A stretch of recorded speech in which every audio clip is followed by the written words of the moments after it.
আসসালামু আলাইকুম রহমতুল্লাহি ওবরাকাতুহ। চলছে 19শে মার্চ 2025, 18ই রমজান। আজকের এই দিনে আমরা আলোচনা করতে চাচ্ছি একটি গুরুত্বপূর্ণ বিষয় নিয়ে। সেই বিষয়টি হচ্ছে রমজান সম্পর্কে বা রমজানের প্রতি আমাদের ভালোবাসা কেমন হওয়া উচিত। আল্লাহ রাব্বুল আলামিন কোরআনুল কারীমের মধ্যে ইরশাদ করেন, কুতিবা আলাইকুমুস সিয়ামু কামা কুতিবা আলাল্লাযীনা মিন ক্বাবলিকুম লাআল্লাকুম তাত্তাকুন।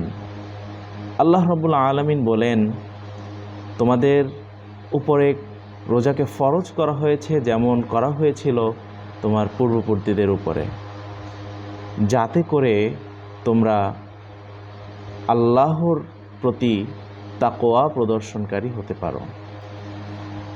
আজকের এই আলোচনা অনুষ্ঠানে আমরা জানব রোজাকে, সওমকে আমাদের জীবনে আমরা কতটুকু গুরুত্ব দিব এবং এই সওমকে পালন করতে গিয়ে এর প্রতি ভালোবাসা আমাদের কেমন হওয়া উচিত।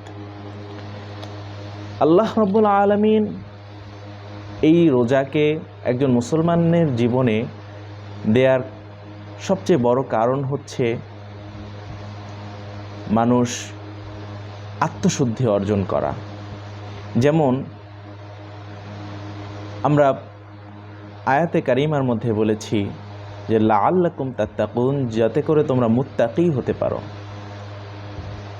আমরা সারা বছর অনেক ধরনের কাজের মধ্যে আমরা ব্যস্ত থাকি, আমাদের মাধ্যমে অনেক গুনাহ হয়ে যায়, আমরা অলসতায় ভরপুর হয়ে যাই, আমরা আমাদের আহারের মধ্যে সংযম অবস্থা আনতে পারি না।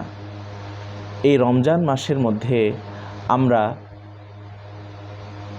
এই আত্মশুদ্ধি অর্জন করতে পারি, বিভিন্ন ধরনের অশ্লীল কাজ থেকে আমরা বিরত থাকতে পারি, বিভিন্ন ধরনের অপচয় থেকে আমরা বিরত থাকতে পারি। 2 নম্বর বিষয় হচ্ছে আমরা ধৈর্য ধারণ এবং আত্মসংযমতা শিখি। রমজানের বাহিরে আল্লাহ রাব্বুল আলামিন শয়তানকে অবাধ একটি সুযোগ তৈরি করে দেয়, শয়তানের একটি অবাধ বিচরণ থাকে। তখন মুসলমান শয়তানের ওয়াসওয়াসায় তাদের নিজেদের আত্মসংযমতাকে, ধৈর্যকে হারিয়ে ফেলে। আমরা কথায় কথায় গালি দিয়ে বসি এবং মানুষের সাথে কটু ব্যবহার করে ফেলি, কিন্তু সওম যখন এসে যায় তখন আমরা নিজেদেরকে আত্মসংযম করতে পারি। যেমন আল্লাহ রাসূল সাল্লাল্লাহু আলাইহি ওয়াসাল্লাম বলেছেন, আস-সিয়ামু জুন্নাতুন ফালা ইয়ারফাস ওয়ালা ইয়াজহার। এই যে রমজান মাসে আল্লাহ রাসূল বলেছেন যে এটা হচ্ছে ঢাল স্বরূপ, আমাদের সকল গুনাহ থেকে ঢেকে রাখে।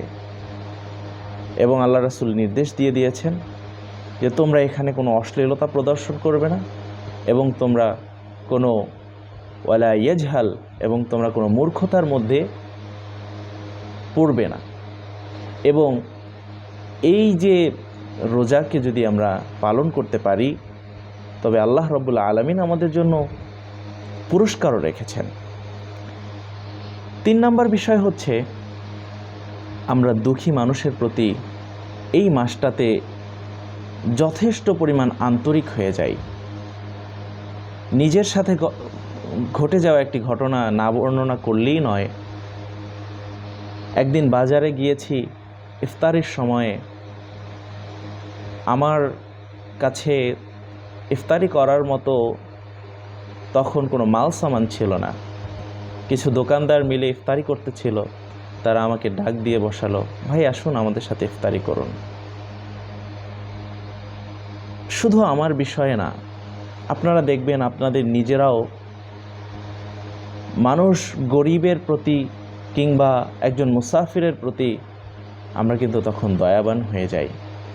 আর এই যে পরিস্থিতিটা, এটা আমাদের মধ্যে ইউনিটি তৈরি করে, মুসলমানের মধ্যে একতাবদ্ধতা তৈরি করে। 4 নম্বর বিষয়ে, আমরা পরিষ্কার মন এবং দেহ নিয়ে এই রমজান মাসটাতে গড়ে উঠি। সকল প্রকার কাজকে আমরা ফেলে আমরা মসজিদমুখী হয়ে যাই, আমরা কোরআন তেলাওয়াতের মধ্যে ব্যস্ততা হয়ে যাই। তখন আল্লাহ রাব্বুল আলামিন আমাদের প্রতি তার এক করুণা, তার এক রহমত আমাদের উপর নাজিল করতে থাকেন। 5 নম্বর বিষয় হচ্ছে, আমরা ঈদের সময়ে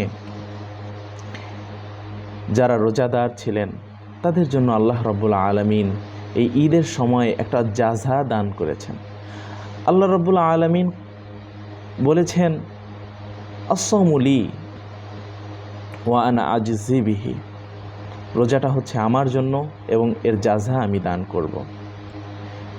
আল্লাহ রাব্বুল আলামিন রোজাদারদের জন্য কিয়ামতের দিন রায়্যান নামক জান্নাতের এক দরজাকে খুলে দিবেন এবং সেখান থেকে মানুষ দলে দলে জান্নাতে প্রবেশ করবে। এবং দুনিয়াতে যে মানুষগুলো রোজা রেখেছেন তাদের জন্য আল্লাহ রাব্বুল আলামিন ঈদের ব্যবস্থা করে দিয়েছেন। ঈদ অর্থ খুশি। এখানে কারা খুশি হয়? যাদের রোজাগুলো আল্লাহ রাব্বুল আলামিন কবুল করেছেন। আল্লাহ রাব্বুল আলামিন আরও বলেছেন, লিস-সাইমি ফারহাতানি ইয়াফরাহুহুমা ইজা আফতারা ফারহুন ওয়া ইজা লাকিয়া রাব্বাহু ফারহুন বিসাওমিহি। আল্লাহ রাব্বুল আলামিন বান্দাদের জন্য সওম পালনকারীদের জন্য 2টি সময়কে নির্ধারণ করেছেন। যখন ইফতার আমরা করি তখন আমাদের জন্য একটা খুশির সময়, এবং যখন আমরা আল্লাহ রাব্বুল আলামিনের সাথে গিয়ে মোলাকাত করব এবং রমজানের জন্য জাযা চাব, তখন ওই সময়টাও আমাদের জন্য খুশির সময়।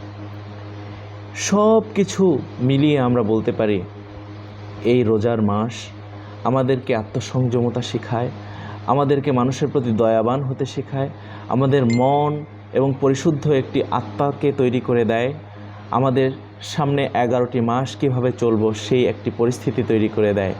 এই জন্য রমজান মাসের গুরুত্ব অপরিসীম। যেই মাসের গুরুত্ব অপরিসীম সেই মাসকে অবশ্যই অন্তর দিয়ে ভালোবাসতে হবে এবং ভালোবাসা নিয়ে সেই মাসের সমস্ত আহকামগুলোকে আমরা পালন করব ইনশাআল্লাহ। আল্লাহ রাব্বুল আলামিন আপনাদেরকেও এবং আমাকে এই কথাগুলোর আমল করার তৌফিক দান করুন। ওয়া আখিরু দাওয়ানা আলহামদুলিল্লাহি রাব্বিল আলামিন। আসসালামু আলাইকুম ওয়া রাহমাতুল্লাহি ওয়া বারাকাতুহু।